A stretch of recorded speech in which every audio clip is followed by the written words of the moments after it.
3 మ్యాచ్లు కూడా associate teams మంచి ఫైట్ అందించారు. ఎలా జరిగినాయి ఆ మ్యాచెస్, ఏ టీమ్స్ ఎలా పర్ఫామ్ చేశారు, అవన్నీ కూడా మాట్లాడదాం ఈ వీడియోలో.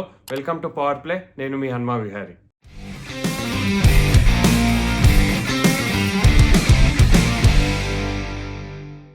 First match Afghanistan versus New Zealand. యాక్చువల్గా నేను ఆఫ్ఘనిస్తాన్ మంచి ఫైట్ ఇస్తుంది, ఇంకా బాగా ఆడుతుంది అని అనుకున్నాను. న్యూజిలాండ్ యాక్చువల్లీ డామినేట్ చేసింది. Yes, Afghanistan with the bat last 10 ఓవర్స్లో వాళ్ళు 100 రన్స్ స్కోర్ చేసి, పైగా స్కోర్ చేసి వాళ్ళు 185 టార్గెట్ అయితే ఇచ్చారు న్యూజిలాండ్కి. బట్ న్యూజిలాండ్ ఎలా అయితే బ్యాటింగ్ చేశారో, కండిషన్స్ ఎట్లా ఉన్నాయి, ఫస్ట్ చెన్నైలో చూసుకుంటే ఇంకా స్పిన్ నేను ఎక్స్పెక్ట్ చేశాను, కానీ యాక్చువల్లీ గ్రాస్ కవరింగ్ ఉంది పిచ్ మీద, మంచి బ్యాటింగ్ పిచ్గా మారింది. అండ్ న్యూజిలాండ్కి ఆ కండిషన్స్ ఫేవరబుల్గా వచ్చింది. అందుకని ఆఫ్ఘనిస్తాన్ నూర్ అహ్మద్ కూడా ఆడిపోలేదు. వాళ్ళ టీమ్ సెలెక్షన్ చూసుకుంటే 3 స్పిన్నర్స్ ఆడారు, ముజిబుర్ రెహమాన్, రషీద్ ఖాన్ అండ్ నబీ ఒక ఓవరే వేసాడు.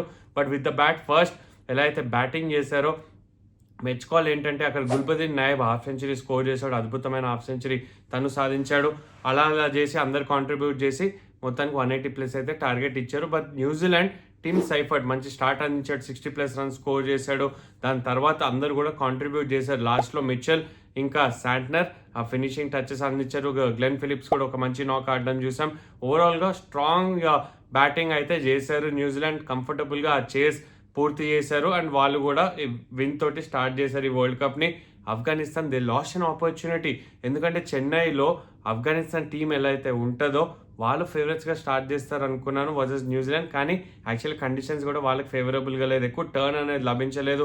11 o'clock మ్యాచ్ అయినా కూడా అంత స్పిన్ ఫ్రెండ్లీగా లేదు. మంచి వికెట్ మీద ఆడారు, అక్కడ 10-15 రన్స్ షార్ట్ అయ్యారు. అక్కడ ఆఫ్ఘనిస్తాన్ 200 బౌసా కొట్టే ఉంటే ఏమైనా ఛాన్స్ ఉండేదేమో versus New Zealand. But comfortable win New Zealand.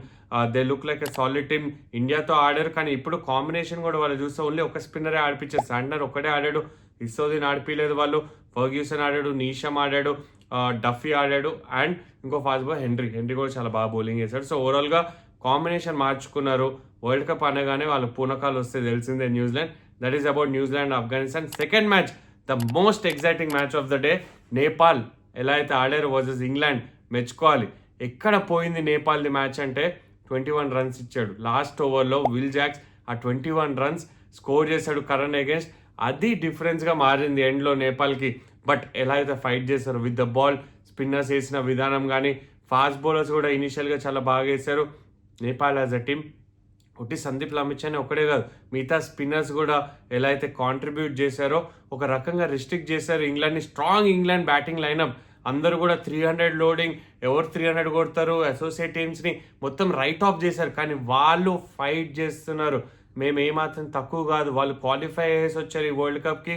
అన్ని టీమ్స్ కూడా they are giving a good run for the money. పెద్ద టీమ్స్ని ఛాలెంజ్ చేస్తున్నారు. ఇక్కడ మ్యాచ్ ఒక డీటెయిల్గా మాట్లాడితే ఆ last over 21 runs Will Jack score చేసిన రన్స్ డిఫరెన్స్గా మారినాయి. బ్యాటింగ్లో కూడా మంచి ఫైట్ చూపించారు అండ్ మొత్తం కూడా they were in the game throughout. And లాస్ట్లో 9 balls 13 రన్స్ కావాలి, అక్కడ నుంచి 1 over 10 రన్స్. శామ్ కరణ్ బాగా వేశాడు, కానీ ఆ 5th బాల్ సింగిల్ తీయలేదు. బహుశా సింగిల్ తీసి కొత్త బ్యాటర్ స్ట్రైక్లో ఉన్నా కూడా 4 కొడితే బహుశా సూపర్ ఓవర్కి వెళ్ళేది, కానీ అక్కడ సింగిల్ తీయలేదు. They learn. నేపాల్ ఇంకా అప్కమింగ్ నేషనే, వాళ్ళు క్రికెట్, వాళ్ళు నేపాల్ ప్రీమియర్ లీగ్ స్టార్ట్ అయింది. ఇలాంటి ఫ్యాన్స్, ఇలాంటి టీం, అలాంటి యాటిట్యూడ్, వాళ్ళు ఫీల్డింగ్ చేసిన విధానం, గ్రౌండ్ ఫీల్డింగ్ ఎక్సలెంట్, అథ్లెటిజం చూపించారు, వాళ్ళ ప్యాషన్ చూపించారు. వాళ్ళ క్యాప్టెన్ ఎండ్లో ప్రెజెంటేషన్లో మాట్లాడింది నాకు చాలా నచ్చింది. ఏమన్నాడంటే, వీ గేవ్ అవర్ 120%, గెలవలేదు, మేము గెలిచుండే వాళ్ళమేమో, కానీ వేరే టీమ్స్కి చెప్తున్నాను, మెసేజ్ ఇస్తున్నాను, ఏ టీంని కూడా తక్కువ అంచనా వేయకండి. I totally agree with him. 2 రోజులు చూసాం, USA they gave a good fight against India. పాకిస్తాన్కి స్కేర్ ఇచ్చారు డెఫినెట్లీ. అక్కడ మనం చూసాం నెదర్లాండ్స్ ఎట్లయితే ఆడారో, అండ్ నేపాల్ చూసాము. ఆఫ్ఘనిస్తాన్ అన్ఫార్చునేట్లీ ఓడిపోయారు. బట్ ఓవరాల్గా ఏ టీం పెద్ద టీం కాదు, ఏ టీం చిన్న టీం కాదు, ప్రతి ఒక్క టీం ఫైట్ చేస్తున్నారు. They giving the everything. వాళ్ళ స్కిల్ సెట్స్ పెరిగినాయి. లో స్కోరింగ్ మ్యాచెస్ చూస్తున్నాం, 200+ ఇప్పుడు దాకా ఒక్క మ్యాచ్ కూడా చూడలేదు. దట్ షోస్ ఈ వరల్డ్ కప్లో అప్సెట్స్ జరిగే అవకాశాలు ఉన్నాయి. అది ఎవరు చేస్తారు, ఏం చేస్తారు, అది మనకి ఎక్సైటింగ్ పార్ట్. ఎవ్రీడే 3 మ్యాచెస్ జరుగుతున్నాయి, ఏదో ఒక మ్యాచ్ అప్సెట్ జరుగుతుందని నాకు గట్ ఫీల్ అయితే వస్తుంది. Coming to the third match, Sri Lanka నేను సెమీఫైనల్లో పెట్టాను. ఎందుకు పెట్టానంటే ఈ మ్యాచ్లో మనకు క్లియర్గా అర్థమైంది, వాళ్ళ బ్యాటింగ్లో కొంచెం ఇన్ఎక్స్పీరియన్స్ ఉంది, దాంట్లో డౌట్ లేదు. ఓన్లీ సర్ప్రైజ్ ఏంటి ఆ సెలెక్షన్లో అంటే అసలంకని ఆడిపిలేదు వాళ్ళు. అసలంక మిడిల్ ఆర్డర్‌లో లెఫ్ట్ హ్యాండర్ తను. And against Ireland bowling attack చూసుకుంటే ఇద్దరు లెఫ్ట్ ఆర్మ్ స్పిన్నర్స్ అండ్ వాళ్ళ లెగ్ స్పిన్నర్ ఉన్నాడు. అయినా కూడా అసలంకని ఆడిపియకపోవడం which was bit of surprise. రత్నాయకని ఆడిపించారు. బట్ మేబీ కమింగ్ మ్యాచెస్‌లో అక్కడ అసలంకని ఆడిపిస్తారు. బట్ వాళ్ళు బ్యాటింగ్ చేసిన విధానం ఎస్పెషల్లీ కమాండో మెండిస్ ఎలా అయితే ఆడాడో 200+ స్ట్రైక్ రేట్ తోటి ఎస్ఆర్హెచ్ ఫ్యాన్స్ అయితే హ్యాపీగా ఉంటారు. ఎలా అయితే తను ఆడాడో తర్వాత కుశాల్ మెండిస్ యాంకర్ చేశాడు ఒక ఇన్నింగ్స్. మీరు ఒక సైడ్‌లో యాంకర్ చేశాడు. మీరు ఒకసారి బౌండరీ లైన్ చూస్తే బౌండరీ ఎంత పెద్ద గ్రౌండ్ అని చూస్తే 75-80 మీటర్స్ ఉంది సైడ్ బౌండరీస్. సో మీకు అక్కడ బౌండరీస్ ఎక్కువ రాదు. కేవలం 3 సిక్స్‌లు మాత్రమే శ్రీలంక ఇన్నింగ్స్‌లో. సింగిల్స్, డబుల్స్ ఒక స్టేజ్‌లో 56 బాల్స్ వరకు బౌండరీ కొట్టలేదు శ్రీలంక. కానీ వాళ్ళు ఏం చేశారంటే వికెట్ చేతిలో పెట్టుకొని లాస్ట్‌లో యాక్సిలరేట్ చేశారు. ఎక్కడ కూడా పానిక్ కాలేదు. మంచి ప్లానింగ్‌తో ఆడారు. 163 వాజ్ ఆల్వేస్ బిగ్ టోటల్. మళ్ళీ 17th ఓవర్‌లో 3 క్యాచెస్ డ్రాప్ చేశారు. ఒకటే ఓవర్‌లో 3 క్యాచెస్ డ్రాప్ చేయడం that was the turning point. Ireland అప్పుడు దాకా చాలా బాగా కంట్రోల్ చేశారు, కట్టడి చేశారు శ్రీలంకని. 17th ఓవర్‌లో 3 క్యాచెస్ డ్రాప్. అదే ఓవర్‌లో 21 రన్స్ ఇచ్చాడు. That was the difference. Humphreys bowling వేస్తూ లెఫ్ట్ ఆన్ స్పిన్ వేయించారు left hander against. That was a Gamble. కానీ ఫీల్డింగ్ లెట్ ఐర్లాండ్ డౌన్. ఒకళ్ళు ఫీల్డింగ్లో క్యాచెస్ పట్టి ఉంటే బహుశా డిఫరెంట్ అవుట్పుట్ వచ్చేది, డిఫరెంట్ రిజల్ట్ వచ్చేది. But end of the day they also gave a good fight with the bat. వాళ్ళు కూడా ట్రై చేశారు. బట్ అసరంగా, తీక్షణ అండ్ వెళ్ళాలగే ముగ్గురు కలిసి 7 వికెట్స్ తీశారు. ఎస్పెషలీ ఆ మిడిల్ ఓవర్స్లో చాలా బాగా బౌలింగ్ వేసి ఐర్లాండ్కి ఇంత కూడా ఛాన్స్ రాలేదు. ఇక్కడ అర్థమవుతుంది ఏంటి అంటే చిన్న టీమ్స్ కూడా ఫైట్ చేస్తున్నారు. They are learning the trick. ఇంకా ముందు ముందు నమీబియా ఎట్లా ఆడుతుందో చూడాలి, ఒమాన్ ఎట్లా ఆడుతుందో చూడాలి, యూఏఈ అండ్ మనం చూస్తున్నాం అన్ని టీమ్స్ కూడా ఫైట్ చేస్తున్నారు. Canada playing against south Africa, వాళ్ళు కూడా ఎలా ఆడతారో చూడాలి. సో ఏ టీం తక్కువ అంచనా వేయద్దు. నమీబియా కూడా ఉంది. ఇవన్నీ కూడా దే విల్ ఫైట్. గెలుస్తారో లేదా పక్కన పెట్టండి, ఆ స్పిరిట్ అనేది చూపిస్తున్నారు. 20 టీమ్స్ ఎందుకు వరల్డ్ కప్లో స్టార్ట్ అయినప్పుడు మనం మాట్లాడుకున్నాం. కానీ 20 టీమ్స్ ఉండాలి, తప్పులేదు. వాళ్ళకి ఇంకా ఎక్స్పోజర్ రావాలి, వాళ్ళు ఇంకా పెద్ద నేషన్స్ అవ్వాలి.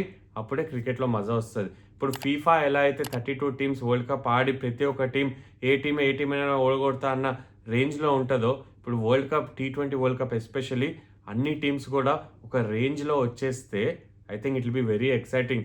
ఏది కూడా ఫేవరెట్స్ ఉండదు. ఇప్పుడు కూడా నేను చెప్తున్నా ఏ టీం కూడా ఫేవరెట్ కాదు, ఇంక్లూడింగ్ ఇండియా. ఎవరు గెలుస్తారో మనం ప్రెడిక్ట్ చేయడం చాలా కష్టం. On the day they can beat any day. Especially pitches ఇలా ఉండి బ్యాట్ అండ్ బాల్ రెండు కూడా సమానంగా ఉంటే I think every team in this competition are capable to beat any other team. నేను మాట్లాడుతుంటే మీరు కొంచెం అనుకోవచ్చు ఏం మాట్లాడుతున్నాడని, కానీ that is the truth. Pitches ఒకవేళ ఓన్లీ ఫ్లాట్ వికెట్స్ ఉంటే ద పవర్ హౌసెస్ ఇండియా కానీ, ఆస్ట్రేలియా కానీ, సౌత్ ఆఫ్రికా, వెస్టిండీస్ వాళ్ళు బ్యాటింగ్తో గెలిచేస్తారు చిన్న టీమ్స్తో. కానీ పిచ్చెస్ ఎప్పుడైతే స్పోర్టివ్గా ఉంటుందో, స్పిన్నర్స్కి హెల్ప్ ఉంటుందో, బౌలర్స్కి హెల్ప్ ఉంటుందో, అప్పుడు పెద్ద టీమ్స్ కూడా స్ట్రగుల్ అవుతారు. Which we are seeing. ఒక్క ఓవరే మార్చేస్తుంది మొత్తం గేమ్ని. సూర్యకుమార్ యాదవ్ లాస్ట్ ఓవర్ దగ్గర సౌరవ్ నేత్రవర్క 21 రన్స్ కొట్టి ఆ మ్యాచ్ గెలిపించాడు. ఒకవేళ 140 టార్గెట్ అయితే USA would have been always in the game. ఒక్క ఓవర్ మార్చేసింది. విల్ జాక్స్ ఆ 21 రన్స్ కొట్టి మార్చేశాడు. కమిండో మెండిస్ ఒక్క ఓవర్లో 21 రన్స్ కొట్టి మార్చేసాడు. 1 over is the defining factor ఈ 3 మ్యాచ్లో కూడా చూస్తే. అందుకనే చిన్న టీమ్స్ నేర్చుకోవాల్సింది ఏంటి అంటే, సో కాల్ చిన్న టీమ్స్ ఒక్కో ఓవర్ అయినా మార్చేస్తుంది. T20లో గేమ్ అటు నుంచి ఇటు నుంచి అటు వెళ్తుంది. Every ball, every catch, every fielding effort చాలా important. They will learn definitely. Matches ఆడుతూ కొద్దీ, ఎక్స్పోజర్ పెరుగుతూ కొద్దీ వాళ్ళు నేర్చుకుంటారు. సో ఎక్సైటింగ్ మ్యాచెస్ అయితే చూస్తున్నాం. ఇంకా 3 ఎక్సైటింగ్ మ్యాచెస్ ఈరోజు ఉండబోతున్నాయి. So I'm looking forward it. Especially చిన్న సైడ్స్ ఆడుతున్నారు, ద సో కాల్ చిన్న సైడ్స్ ఆడుతున్నారు ఈరోజు. కాబట్టి ఎలాంటి రిజల్ట్ ఉండబోతుందని నేను చాలా ఎక్సైటెడ్గా ఉన్నాను. Especially I'm looking forward to Italy making the debut in the T20 world cup. ఎలా వాళ్ళ సైడ్ ఉండబోతుంది అని నాకు చాలా ఎక్సైటింగ్గా ఉంది. మీరేమనుకుంటున్నారు? మీ ఒపీనియన్స్ ఏంటి? ఈ రెండు రోజుల్లో జరిగిన వరల్డ్ కప్ ఏమనుకుంటున్నారో కమెంట్స్లో చెప్పండి. Thank you for watching.